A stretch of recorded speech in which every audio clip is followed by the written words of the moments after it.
Hello friends, welcome back to the channel सी राशि मन्नान के channel में आपका स्वागत है। आप सभी कैसे हैं? होप सो बहुत अच्छे होंगे। मैं बता दूं, मैं भी बहुत अच्छी हूं।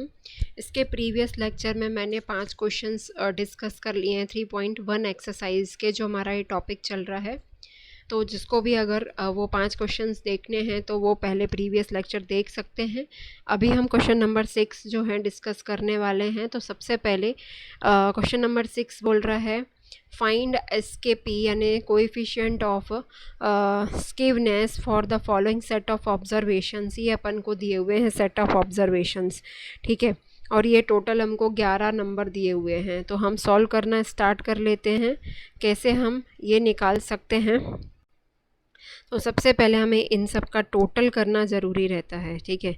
Summation x i is equal to 17 plus 17 plus 21 plus 14 plus 15 plus 20 plus 19 plus 16 plus 13 plus 17 plus 18, ठीक है। जब हम इनका टोटल करेंगे तो हमारा आएगा 187, ठीक है। और हमारा मीन क्या आएगा? क्योंकि मीन की हमें ज़रूरत पड़ती है। मीन कैसे निकालते हैं? और small n, we know that small n, उनको स्मॉल एन कितना दिया हुआ है इज इक्वल टू 11, ठीक है। तो अपन को मीन जो निकालना है, मीन कैसे निकलेगा? Summation x upon small n is equal to 187 upon 11। जब हम इसको सॉल्व करेंगे तो हमारा आएगा 17, ठीक है। और मोड कैसे निकालते हैं? इन्हीं सेट ऑफ ऑब्जर्वेशन का मोड निकलेगा। Observation that occur most frequently in the data. Observation मतलब जो बार बार आएगा। Observation that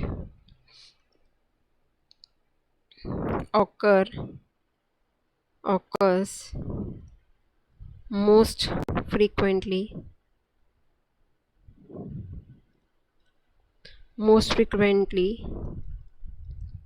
in the data। तो ये कैसे निकालेंगे? देखो 17 हमारा कितने बार आया है? 3 बार आया है।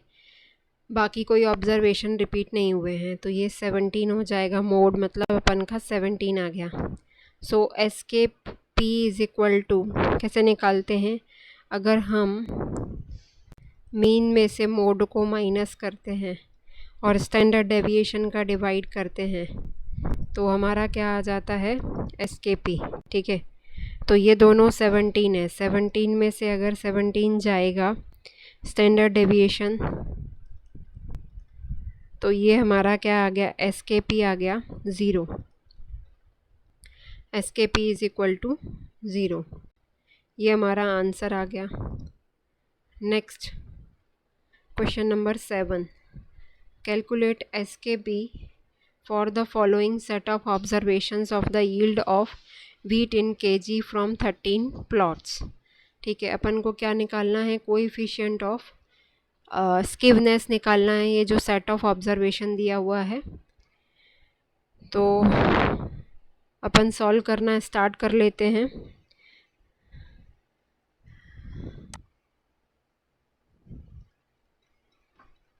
सॉल्व करने के लिए सबसे पहले ये जो डेटा दिया हुआ है उसको अरेंज करना पड़ेगा इन असेंडिंग ऑर्डर में। The given data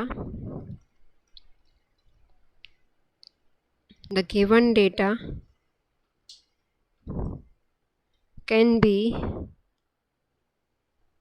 arranged in ascending order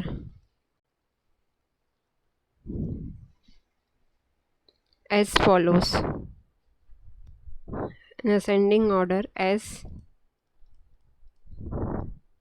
follows।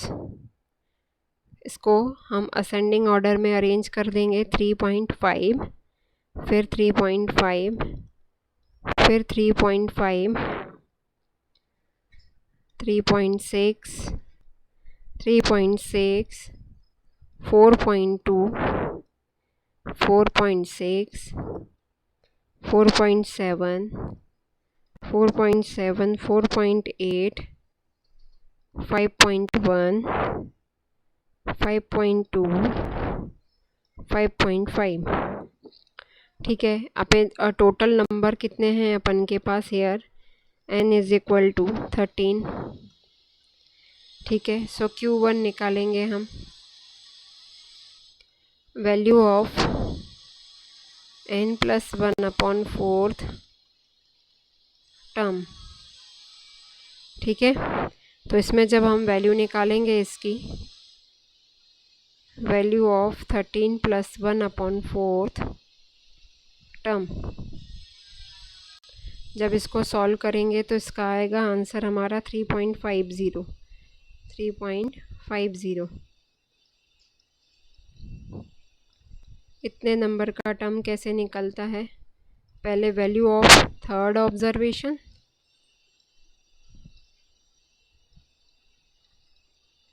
Value of third observation plus 0.50 bracket में वैल्यू ऑफ फोर्थ टर्म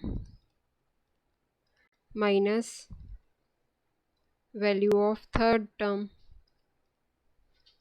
बस ये वैल्यूज़ अपन को जो दी हुई हैं, थर्ड ऑब्जर्वेशन है 3.5, फोर्थ जो रहेगा, फोर्थ ले लेंगे 3.6 में से 3.5 को माइनस करेंगे जो भी आएगा।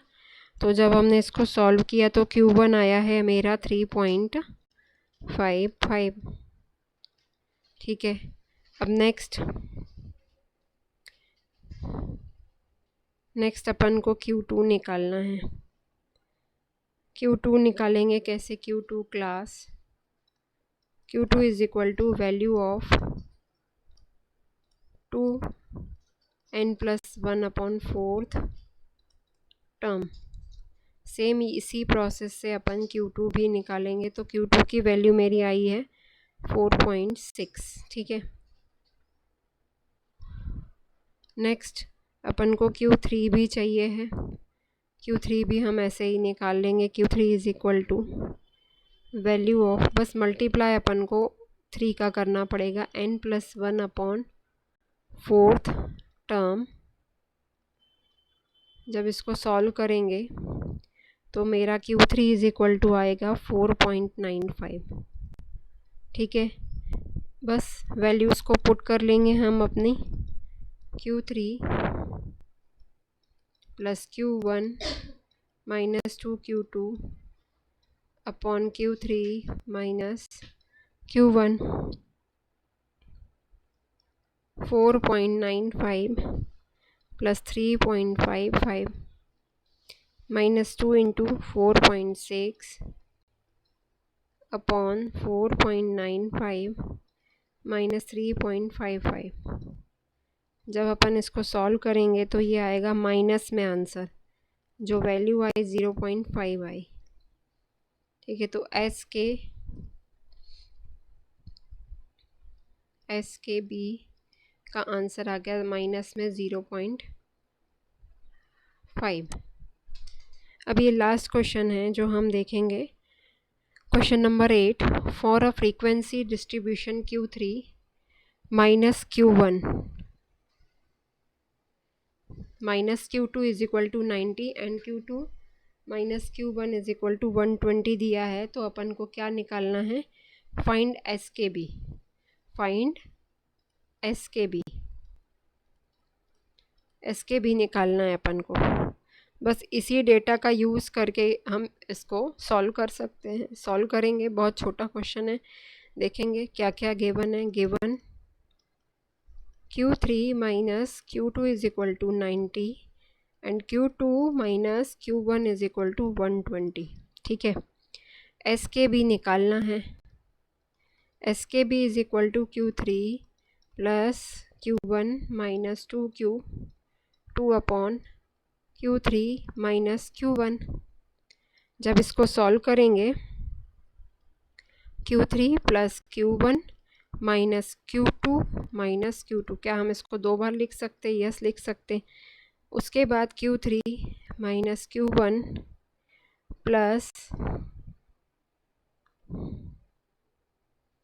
एक बार हम Q2 को ऐड करेंगे, एक बार Q2 को लेस करेंगे। तो जो वैल्यूज़ हमको गिवन है उसका हम यूज़ कर सकते हैं। हमको वैल्यूज़ दी हुई हैं Q3 माइनस Q2, तो उसकी जगह पे हम रखेंगे 90